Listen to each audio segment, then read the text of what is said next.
This is the second webinar in a row that we are doing on Monday night, so we'll call them evening webinars.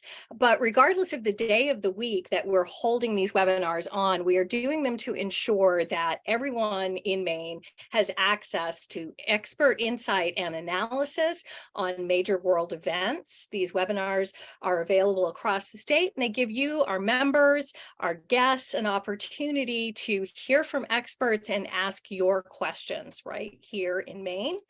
And at this point, I want to take a moment to thank our members. It's because of you that we're able to offer these programs and have all these amazing speakers. So thank you for your continuous support of the council. I also want to make a special thanks to tonight's sponsors, Doctors Jim and Susan Carter. Thank you, Pat Finnegan, Jim Lando, and Janet Edmondson, and of course, Kathleen and John Sutherland. Thank you for your gifts that we use to make sure that all of these programs are accessible and free to Maine students and educators. So thank you. So tonight's subject, the judicial crisis in Israel. This is certainly one of these issues that has been getting significant attention in the US media and the world media. It's on the podcasts, all the chat shows. It's something we've been following in our weekly newsletter, and we've been taking up in our coffee and discussion groups. It's certainly also an issue that is going to have an effect of some sort on our foreign policy. We're hoping tonight's guest will be able to tell us a little bit about what that might be and perhaps become a factor in the upcoming elections. And that is why we are really lucky to have Dr. Debra Shushan with us this evening. Welcome, Debra. It's so great to see you again. Thank you so much, Dr. Hodgkins. It is my pleasure. I'm so happy to be with you all tonight. So Debra is a nationally recognized analyst of the Israeli-Palestinian conflict and U.S. foreign policy. She's the author of a regular column called Sushan Street that you can check out on the J Street website. You can find it in last week's newsletter, and it's up on our website and our social media. She has an impressive record of fellowships, and research has taken her all across the Middle East. And in fact, Debra, I think I first met you when you were an assistant professor in international relations at William and Mary. Is that correct? Right. That is exactly right. Yeah. Right. I remember that conference right before you went on to become the director of policy and government relations at Americans for Peace Now. And now you're the first ever policy director for J Street. Congratulations on that, Debra. I can't think of them getting a better person. Now, J Street, of course, is an organization that I'm reading this straight off your website here that promotes U.S. policies that are pro-Israel, pro-peace, and pro-democracy, as well as those that embody deeply held Jewish and democratic values. The word democracy seems to be a theme here. J Street is committed to a negotiated resolution to the Israeli-Palestinian conflict, but also to policies that advance justice, equality, peace, and democracy in Israel. Debra, is democracy in Israel on the line? Well, thank you again so much, Allison and World Affairs Council of Maine for having me. It's really a pleasure to be here. Before I answer your question, and I promise I will get to it, I do just want to say a word or two. I have a very long association with World Affairs Councils. I grew up in the Philadelphia suburbs, and there was an absolutely fantastic World Affairs Council of Philadelphia. And I got to be, I had the privilege and opportunity to be super involved in it, actually, as a high school student. I was the president of the student steering committee of the World Affairs Council of Philadelphia, and just had some absolutely amazing opportunities that I never would have had without the World Affairs Council. So this feels like a homecoming of sorts. I also had an opportunity when I was at William and Mary to do a lot of programming with the World Affairs Council of Hampton Roads here in Virginia. I'm in Northern Virginia now, but so it's really, really great to be here. I do just want to mention vis-a-vis J Street and my new position, relatively new at J Street as policy director. J Street didn't really used to have a policy shop. Let's put it that way. Yeah. We started one a little bit less than a year ago. And so if you go to the J Street website, for folks who are interested, you'll find that there is a policy, a link for the Policy Center. You can click on that and you'll see all of the stuff that we've been up to in less than a year, all of the work that we've produced. And I think there's some pretty cool stuff there, some pretty good resources. So for your folks who are really interested in this topic, I'd really encourage you to mosey on over and see what kinds of resources are available there. Okay, all right. And I'll see if we can get you that link by the end of the session to put up in the chat. So awesome. I know All right, I want to get away from my question, but we're hearing that, yes, that Israeli democracy is on the line. I mean, it sounds very ominous, but we've had 31 straight weeks of protests. People are talking about this as the biggest domestic crisis. You know, specifically, what are these judicial reforms and why are they seen as presenting an existential threat to Israeli democracy? Right. Okay, I'm done filibustering. So, no, this is a really, really serious moment. Several months now since the Netanyahu administration regime, if you will, took over right at the end of 2022. And I think it is correct. I don't think it's hyperbole to say that democracy really is on the line.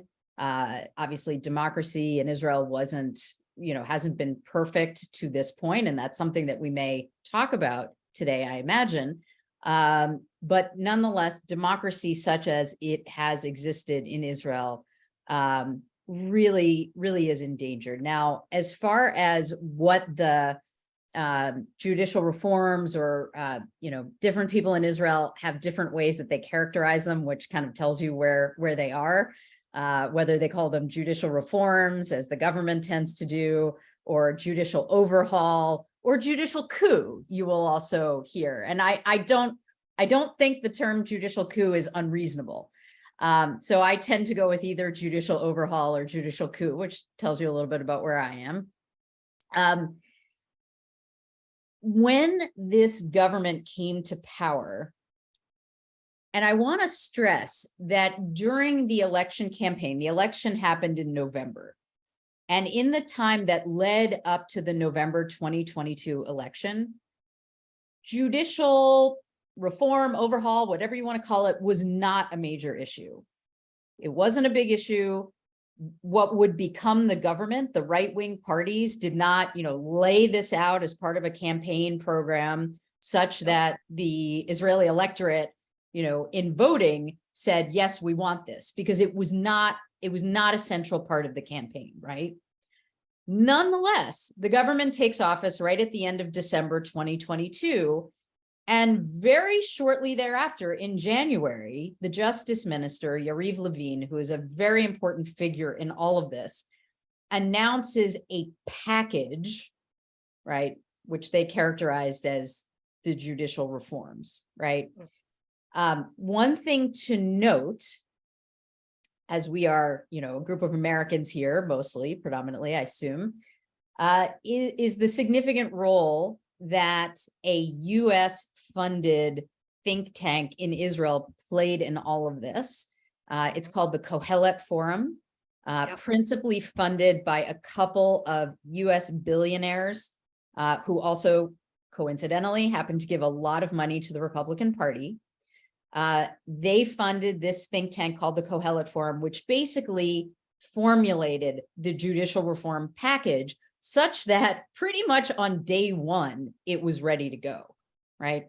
So Yariv Levin announces this raft of legislation that the government intended to push through, which again, had not been, a part of the election campaign on which they were voted into office.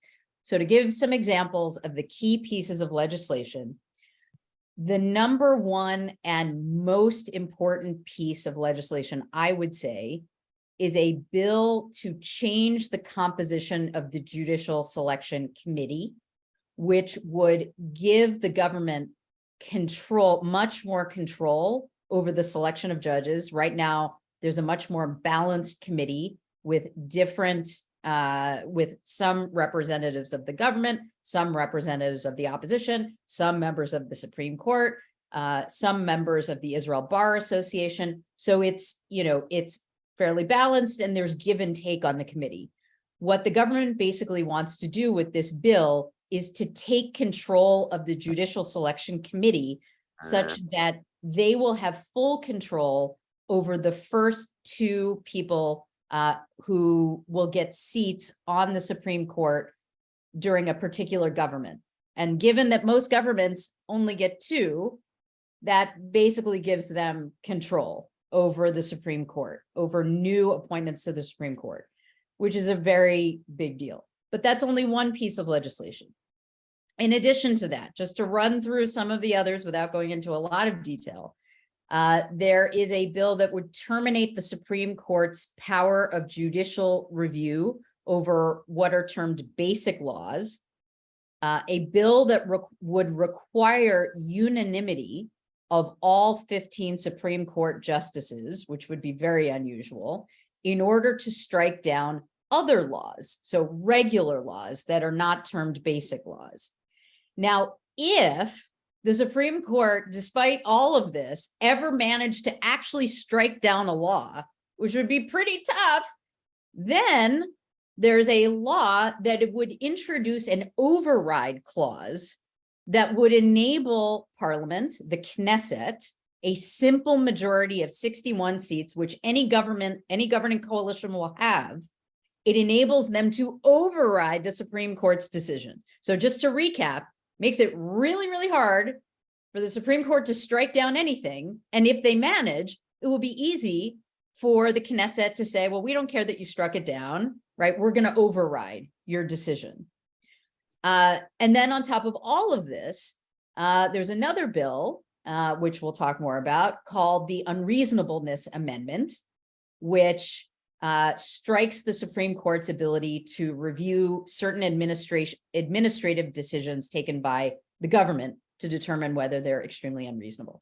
So it's a full package, right? It's not any single bill. It's a full package that is intended to basically strip the Supreme Court of most of its power, or basically make it subservient to the governing coalition. And we can talk about why that's such a big deal, but that's basically what the package looks like.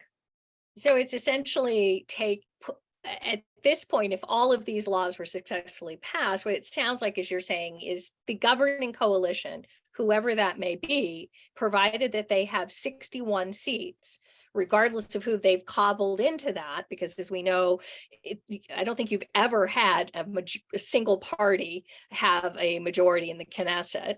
They will be able to pass any legislation they see fit, appoint judges, and what other checks might there be on the governing coalition if the Supreme Court is effectively taken offline?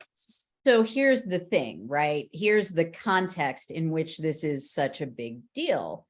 The context is Israel's particular democratic setup, its particular political system, right? Israel, just to put it very simply, Israel doesn't have the robust set of checks and balances that many other democracies do, right? So for one thing, you have in Israel a governing coalition, right? As long as there are, enough 61 plus people from various parties who can come together to form a coalition, they control the Knesset, right? So they control the legislature by definition, and they also form the executive, right? So you basically have a governing coalition that controls, what here in the United States are two separate branches, right? The executive and the legislature. So the way I kind of think of it is like you have a fused, in a sense, executive legislature, right? Controlled by the same people. In addition to that, if you want to compare to the US system, which is probably the one that most of us know the best, here in the US, we have a bicameral legislature, right? Where, as is the case right now, you have the House and the Senate that are controlled by different parties, right? So they can also kind of balance each other. In Israel, you have a unicameral legislature, right? No two houses, just the Knesset. On top of that, there's the issue of a constitution, right? Most democracies, not just the United States, most democracies around the world have a constitution with a set of guaranteed rights. Israel doesn't have that. We can talk a little bit more about that, but Israel doesn't have that. Israel doesn't have a federal system the way that we do here in the United States, where you have local government, state governments, the federal, the national level government. Israel doesn't have a federal system compared to European democracies, right? European democracies have the advantage that they are also members in the EU, right? So the laws passed by their governments are also subjected, right, can be challenged in the European Court of Justice, right? Mm-hmm. Israel doesn't have that. And Israel has not accepted the jurisdiction of the ICJ, the International Court of Justice. So you can think of a whole range of checks and balances that exist for other democracies around the world that don't exist in Israel. Point being that the by far main, I don't want to say only, but certainly the main check on the governing coalition in Israel is the Supreme Court, which is why this is the whole game right here. Yeah. It's a really sort of stark picture that you've presented there, because really all that's left is the hope of a vote of no confidence or elections. And we can talk a little bit about sort of the balance of elections. But I want to go back to the progression of the reforms a little bit, because as you said, this was a package that was put forward in January, I think, and then in the middle of February, this is when the protests started. And Netanyahu came up with one of his famous compromises where he wanted to take a pause. And I thought it was interesting sort of how he parceled these out. In your opinion, which of these reforms have been passed, and what do they tell you about the priorities of the governing coalition? Okay, great. So let's kind of review a little bit, right, where we've been in all this.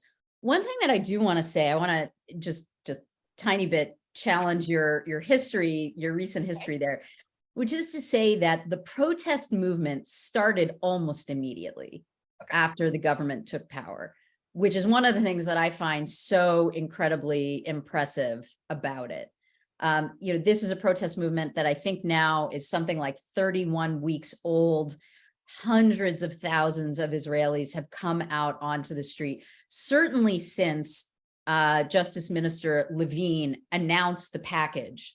Mm-hmm. People were pouring out into the streets, certainly into Kaplan, in Tel Aviv, in huge numbers to protest. And I think people started to grasp very early on how very serious this threat was, which I think is very impressive, and really deserves a lot of commendation.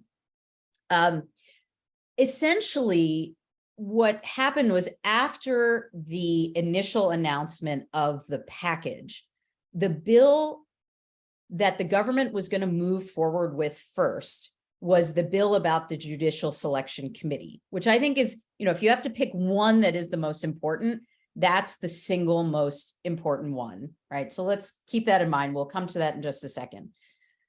There was one other law during that early few months between January and March that is worth noting because it kind of comes into our story again now. And that is a bill that was passed by the Knesset that strips the Supreme Court of an ability to hear a challenge against the sitting prime minister to determine that he is unfit for office, for example, let's say due to conflicts of interest. That seems to have quite a bit to do with a certain Prime Minister Benjamin Netanyahu, who of course is on trial for corruption. And so basically that was the first thing, not necessarily exactly related to the judicial overhaul, but they clearly, signaled that they were intending to make sure that he couldn't be removed let's say by an action of the Attorney General. So that was in fact passed in March. But as far as the judicial overhaul, again, the bill that the coalition was going to push first was the judge's bill. Right. So that comes to a head in March, right before the Knesset goes into recess. It comes to a head. They were going to vote on this bill. And basically the defense minister, this is Yoav Gallant, was very, very concerned because he, on the one hand, you had many, many reservists, and reservists are very important to the way the Israeli military functions. Many reservists were indicating that if this bill passed, they would no longer volunteer for reserve duty, and that would have very substantial repercussions. And so the defense minister, who's a member of Netanyahu's own party, Yoav Gallant, indicated that he was very concerned and basically thought that the government should take a pause. And that was when dramatically Netanyahu fired him. Mm-hmm. And that was like the moment, that decision, that firing, the news came out at like 11 o'clock at night, and Israelis poured into the streets. And not only did they do that, but the next day, the Histadrut, which is the main union in Israel, announced a general strike. And they basically started to shut down the entire country, right? So embassies abroad were closed. The airport was closed. They shut down the country. And at that point, Netanyahu kind of put his hands up and said, okay, we're going to take a pause. And so the Knesset went into recess for the Passover holiday. They went into recess, and Netanyahu and the coalition regrouped. And they came back after the recess with a new strategy. And the strategy was, rather than pushing through the most important bill up front and then, quickly pushing through everything else in succession, they basically came up and said, we're going to push first this this reasonableness standard bill, which we can talk more about. Yeah. And they went with what we might call, some have called the salami method, right? Kind of, one slice of the salami at a time. Right. And so they have now passed that bill on the reasonableness standard, which I know you had sent out the piece that I wrote to everyone. And yeah, so that's now passed. The first slice is now passed. So I want to go to that reasonableness thing. I mean, I'm not surprised that Netanyahu would sort of prioritize the passage of the legislation that ensured that he stay in power. And it also, I mean, I think Aryeh Deri also got to come back in into the cabinet, right? He may be able to in the future. He may be able to. But I mean, the reasonableness thing is interesting, not so much in terms of why it was passed and what it means, but in terms of how Netanyahu has been arguing it in the United States. And the fact that this is actually, this is an argument that Ayelet Shaked was making with her famous, it smells like democracy. Do you remember that commercial? No, it wasn't. It smells like democracy. It was fascism. Right, fascism. But then she was saying at the end, like and what she was talking about is this central argument that this reasonableness thing is really just an excuse for those activist, liberal Supreme Court justices who don't accept the will of the people to just basically carry out their own liberal agenda effectively. And so I guess, is there anything to this? I mean, is there salience in this argument, and why does Netanyahu continue to make it? I mean, of course, it's a brilliant argument. It's the argument that the Kohelet Forum that's, put together this whole package has been making, and Netanyahu has many, many years of experience in what the Israelis would call hasbara, or propaganda. He is absolutely the master of it. And he, obviously speaks English very flawlessly and fluently. And, he's really good at pitching the message. It's wrong. But that that doesn't stop him from, I think he has now had 22 interviews with American media outlets. And as many of my friends in the Israeli media point out, over the same period of time, he has had 2 interviews with the Israeli media, both with a pro-Netanyahu mouthpiece. So he clearly prefers to go over the heads of the Israeli media, who could really question him on these very, very questionable claims, to American interviewers who just don't know the facts nearly as well and can't really cross-examine him about all of this. So as you indicated, right, Netanyahu's argument is that this is just it's a minor change to what is an activist Supreme Court, again leaving out all of the context that we already have spoken about, right? The fact that you really need to acknowledge that the Supreme Court is pretty much the only game in town, with the lack of the rest of the checks and balances. I mean, this is something obviously that Netanyahu's not going to talk about. When you look at the reasonableness standard bill or amendment, actually, to a basic law, the proponents of the government's action on this will say, you have an activist Supreme Court that's often been using this standard. It's been used relatively rarely. And, in terms of the broader argument about the activism of the Supreme Court, which just isn't empirically borne out by the facts, one thing that I would also mention is that in particular, the Supreme Court has, let's say, a very mixed record when it comes to the occupation and the rights of Palestinians, right?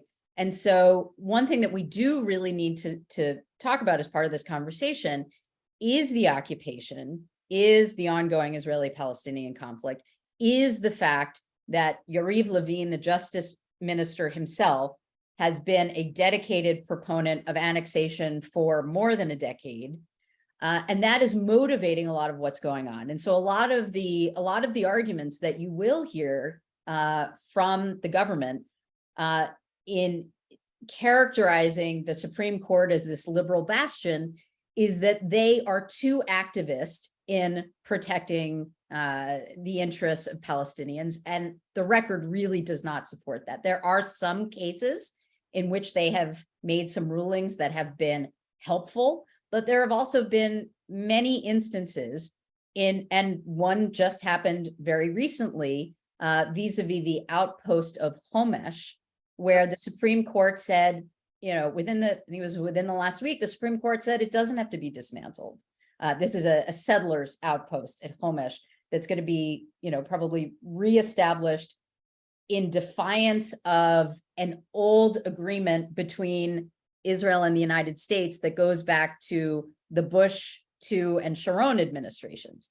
So the characterization of the Supreme Court as this activist liberal bastion is obviously, very self-serving propaganda that also at the same time leaves out some very important context about the lack of checks and balances. So I want to get to the occupation question, but I also want to focus on what's happening inside Israeli domestic politics, inside the Green Line, so to speak. And again, starting with this, right now there's a solid 64-seat coalition. I mean, this is the most stable coalition that Israel has had in, 2 years and 5 elections. But I mean, it is a significant one. And I think that's important because really the only check now is the next election.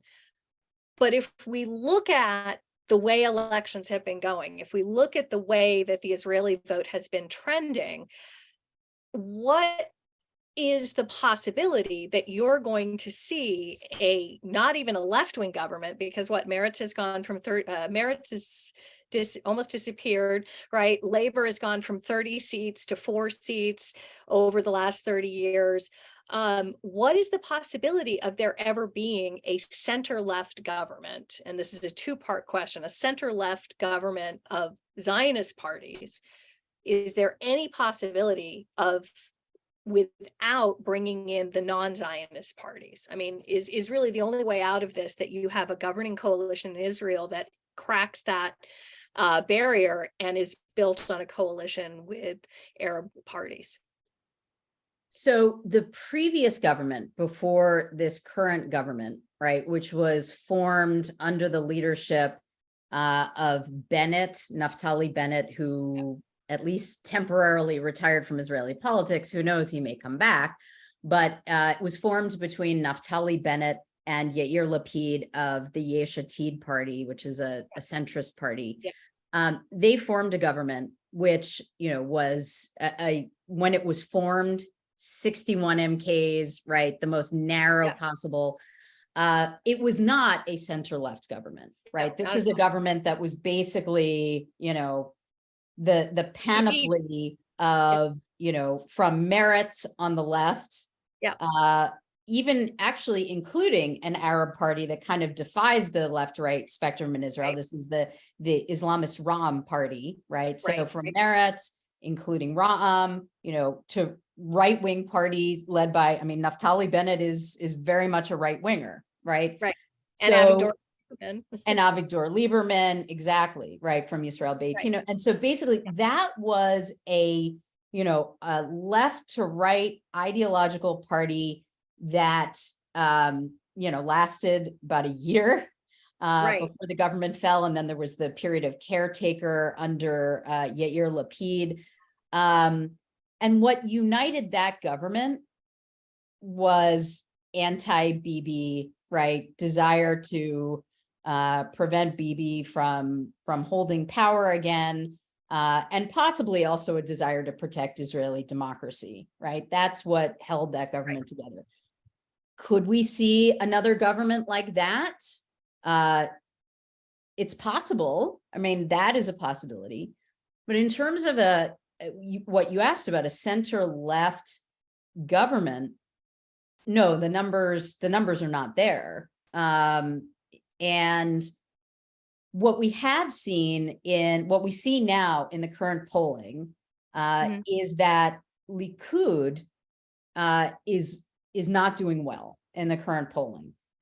They are losing a lot of seats, which is just one indication of how unpopular the judicial reform is, even among Likud support, people who voted for Likud in the previous election. And that is something that has to be noted also in terms of Bibi's propaganda, right? Mm-hmm. Contrary to what he would have us all believe, this is not popularly supported. It's not popularly supported by a majority or even plurality of Israelis, right?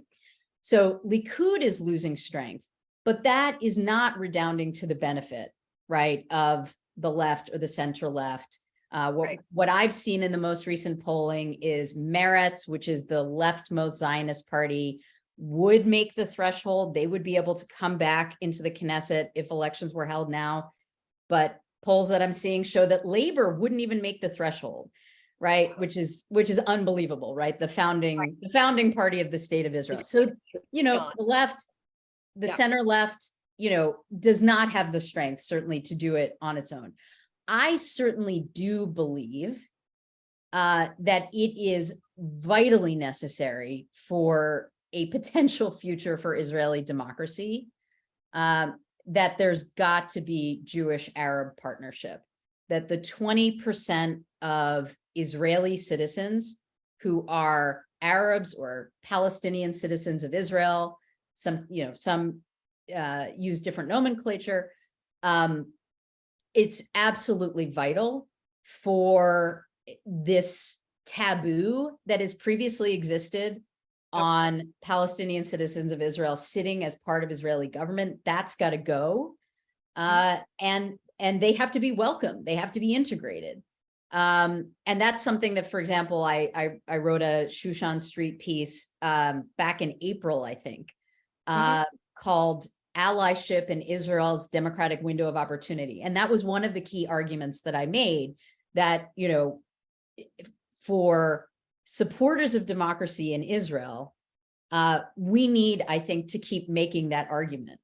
And, you look at the protests that are happening in Israel, and, for the most part, not completely, but for the most part, Palestinian citizens of Israel are not participating in these protests. They don't feel that this fight about democracy is about them, right? It's about, will there be democracy for Jews or not, right? And that's not their fight, right? They feel disenfranchised.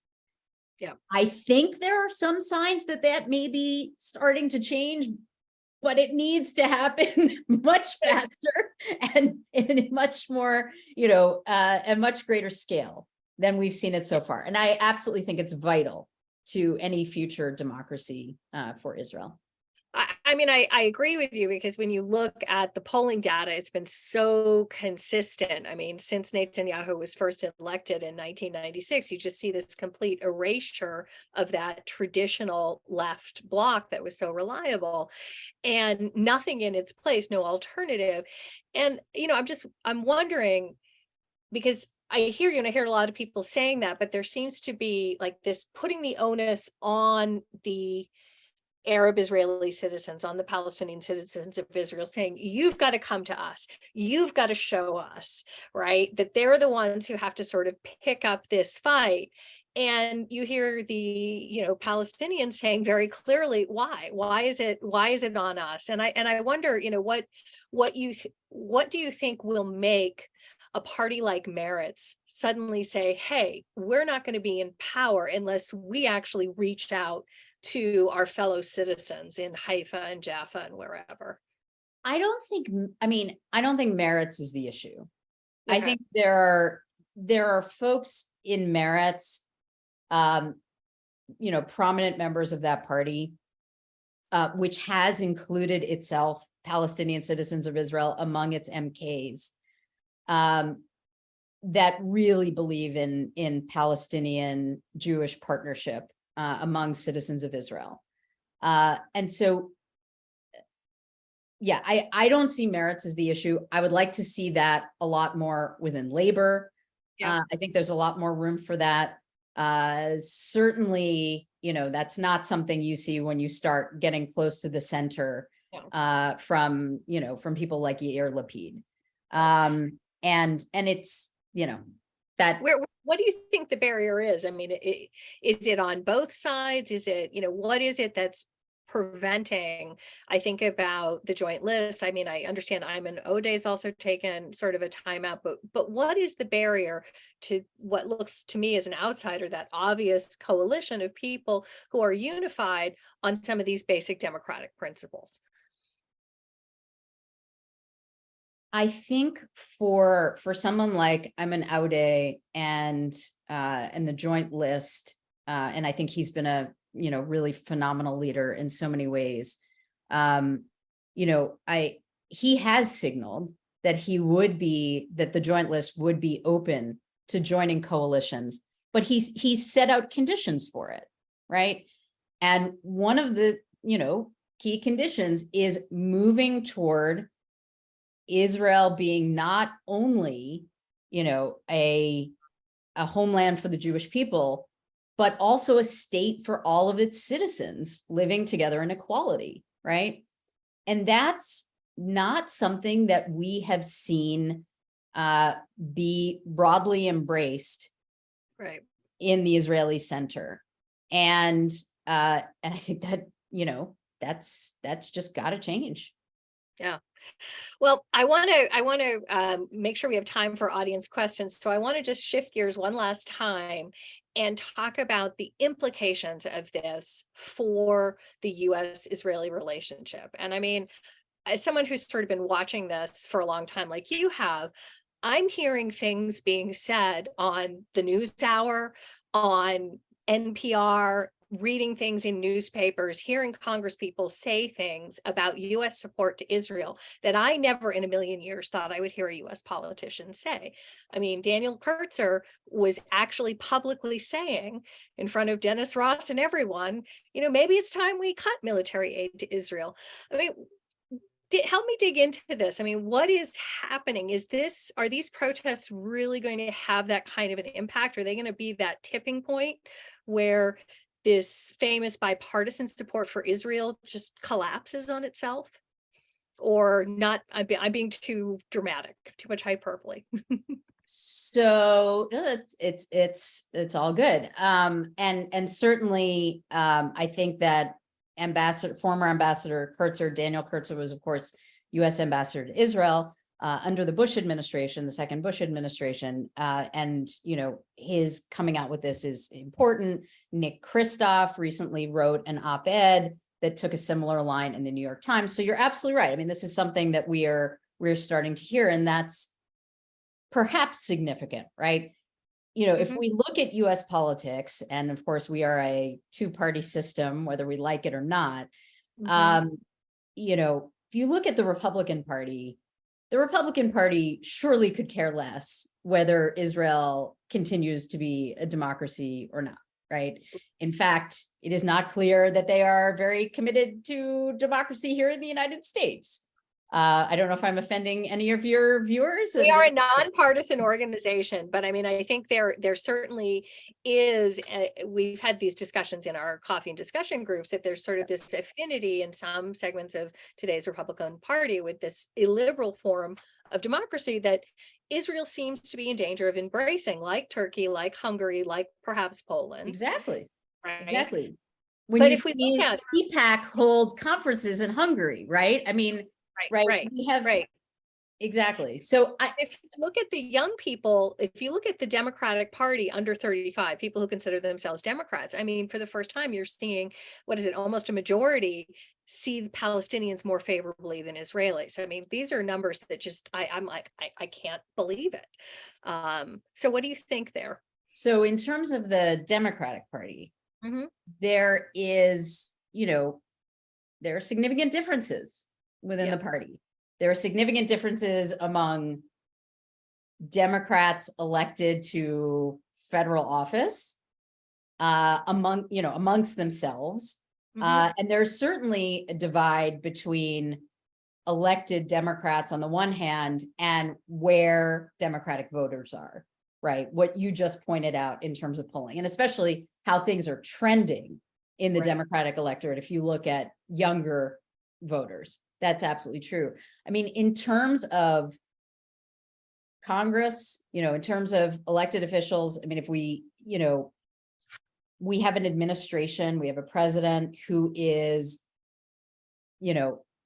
pro-Israel in a very traditional sense, and seems to really feel that personally and strongly. And sometimes, I mean, when President Biden comes out, given his track record, given where his, to use the Yiddish word that sometimes gets used, where his guts, his kishkas are, given the pro-Israel nature of his kishkas, when he does come out and he says things about, members of this current government being more extreme than he's ever seen, when he comes out and criticizes the judicial overhaul, that's really significant, right? Given who President Biden is. And so that's, that's important. That's good. But he is, I think, at heart, pro-Israel in a pretty traditional kind of way.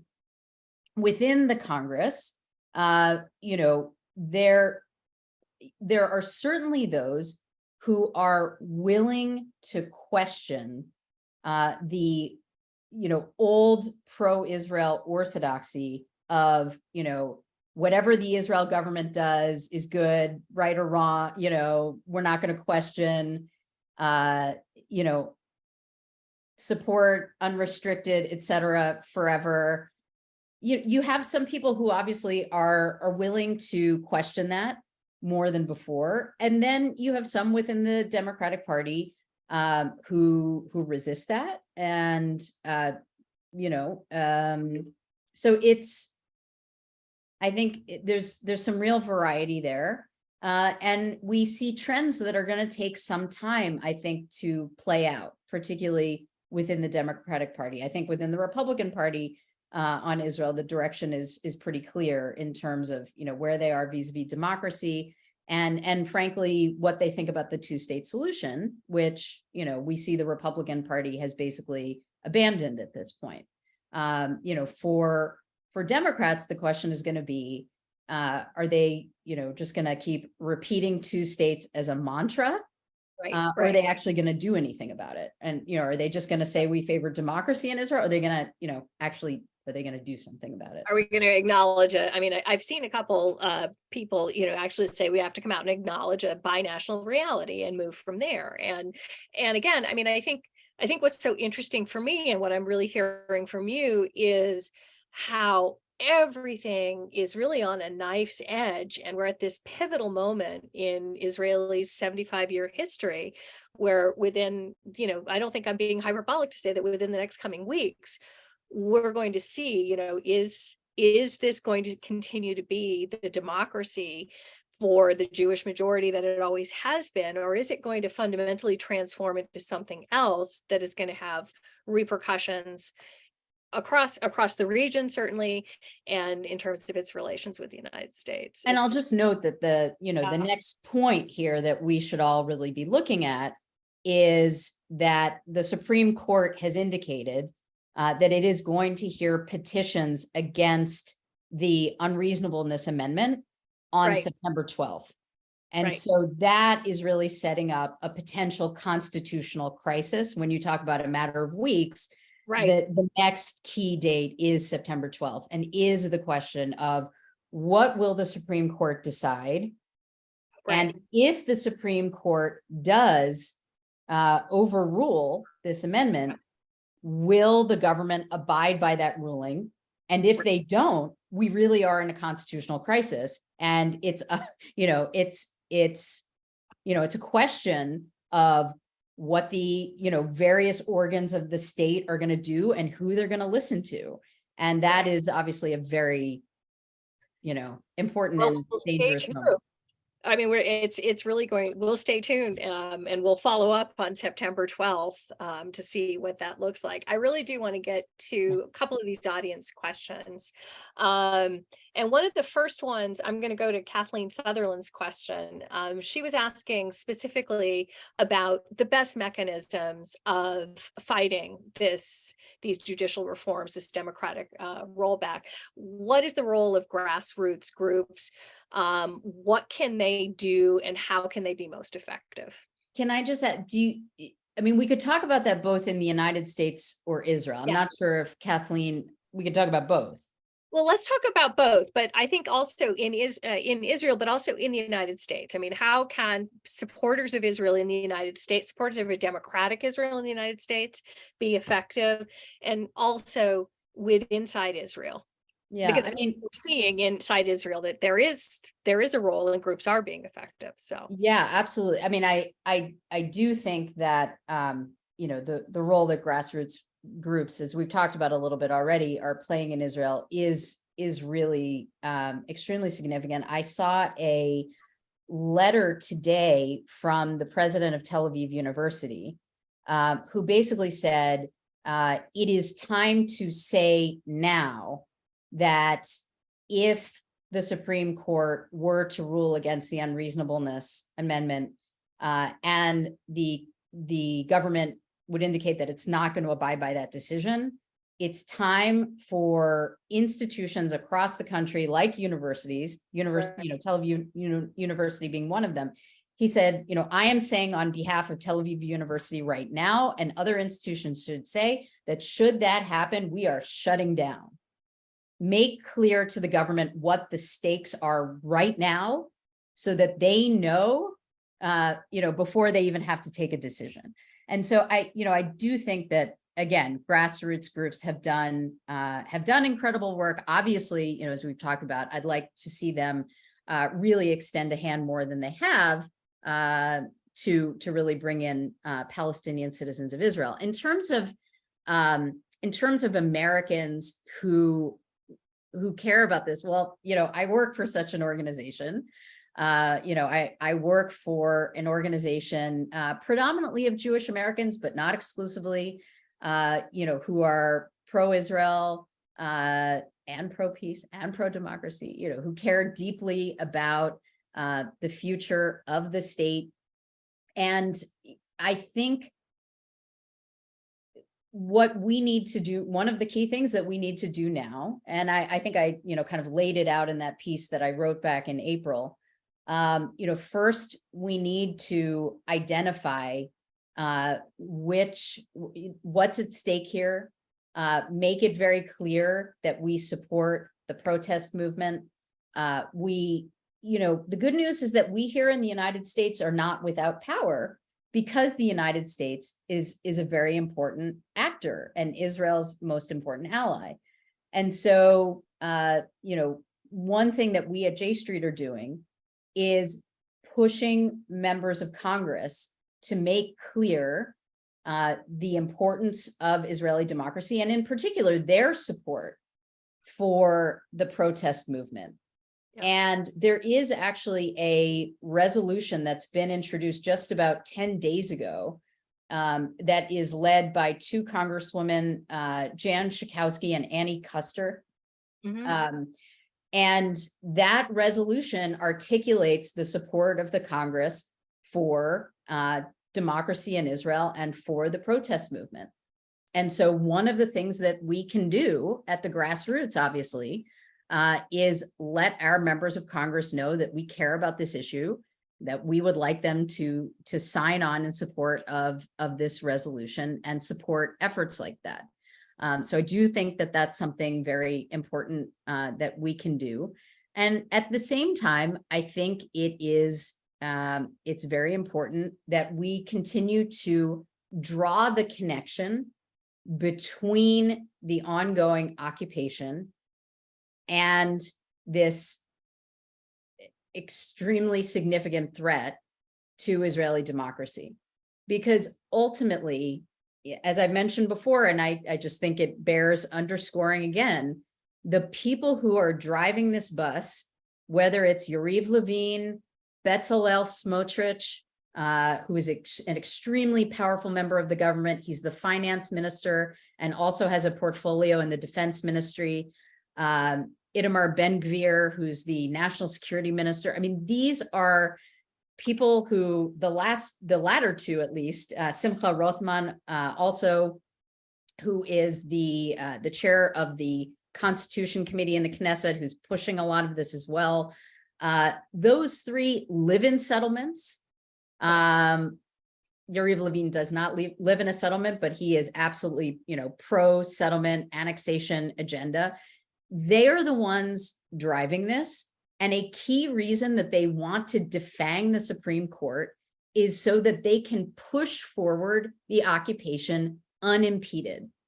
They can push forward annexation unimpeded. We're seeing de facto annexation accelerate on the ground. We are seeing de jure annexation moving forward on an incremental basis. And so I think we need to keep making that connection and not only encourage our lawmakers to support Israeli democracy, which we absolutely need to do, but also encourage them to favor serious steps that would put real pressure on the Israeli government to stop this galloping process of occupation and annexation. And so I think that's another very important thing that we can and we should do. On that line, there's a question here about from somebody talking about the Palestinian issue, and when we talk about the annexation, and it is very clear. I mean, I jokingly call Ben-Gvir the minister of annoying Jordan, given his insistence on really making those encroaching onto the Haram al-Sharif, the Temple Mount area, just kind of like poking a finger into one of Israel's closest neighbor in the region, a reliable partner in peace. And I think this is important because Ambassador Sakuda raised a question here, how do we start building pressure on Israel to abide by those regional agreements? And I think that this is an important question right now because there's all this talk about a possible normalization agreement with Saudi Arabia. Is this extreme right-wing government threatening all of the progress that's been made on Arab-Israeli peace specifically? I think that remains to be seen. The current, as I'm sure you and many of your very educated listeners know, I mean, the big question right now. The Biden administration has indicated that it is putting a lot of energy and political capital behind trying to bring about a normalization agreement between Israel and Saudi Arabia. That would be a huge deal at this point, in a variety of ways. Certainly, if that happens without significant concessions by Israel vis-a-vis the Palestinians, then that is a very problematic development. Saudi Arabia is the country many folks will remember that introduced the Arab Peace Initiative back in 2002, which was, supported unanimously by all of the members of the Arab League. The Arab Peace Initiative said that the entire Arab world would normalize relations and have peace with Israel if Israel would accept the establishment of a Palestinian state, basically on the 1967 lines. Of course, there was some room to negotiate there. Israel never indicated any, rejected the Arab Peace Initiative, never indicated any interest in, in negotiating and pursuing that. And so if Saudi Arabia now, which to this point has continued to say that it remains committed to the Arab Peace Initiative, but, if the US helps to broker some sort of an agreement between Israel and Saudi Arabia, that includes major concessions that the United States would make to Saudi Arabia, and there's a package of things that the Saudis want from the United States. Should that happen, without bringing the Palestinians in, that would be extremely destructive to the Palestinians, but it would also be very problematic, I think, to, Jordan. Obviously, which has really, during this whole normalization process and with the Negev summit and all of that stuff, Jordan has been very, very clear that the Palestinians have to be included. So, this is against the backdrop of all of the stuff going on right now with Israeli democracy. We also have this, very serious major push toward normalization. And let me just say that, that my organization, J Street, support as a pro-Israel organization, we support normalization, but we think it's absolutely essential that normalization be leveraged in a way that it brings benefits to the Palestinians, that it helps move toward a solution to the Palestinian-Israeli conflict. If it completely leaves the Palestinians out, it's going to be extremely problematic. And, obviously the Biden administration has a major role to play here, what moves it takes next. And the regional Arab states have a big role, none bigger than Saudi Arabia, which is just a obviously very important player right now. One question that popped in my head as you were saying this, is there a possibility that because of the fantastic unity that the protesters in Israel are building and maintaining, and they've demonstrated that they're going to put the country on strike, the shekel is collapsing, you've got news stories about Israelis trying to actually move out of the country, is there a danger, I'm going to call it a danger, that the coalition government will come to peace with the opposition in Israel and they will come to some sort of an agreement about the role of the Supreme Court as it pertains to women's rights, rights of LGBTQ communities, that leaves the Palestinians out of the question? Is that a potential danger that would come out of this, that you would solve the problem or at least come to some sort of a modus vivendi within Israel and continue to allow annexation to continue in the occupied territories? So I think one of the things to keep an eye on will certainly be dynamics within the coalition, within the Likud party in particular. I think you have some real, obviously diehard supporters of the judicial overhaul within the Likud party. You also have those who are a bit jittery and, and concerned with some of the developments and ramifications, who could potentially, peel off at some point and say enough, maybe, right? Maybe that's possible.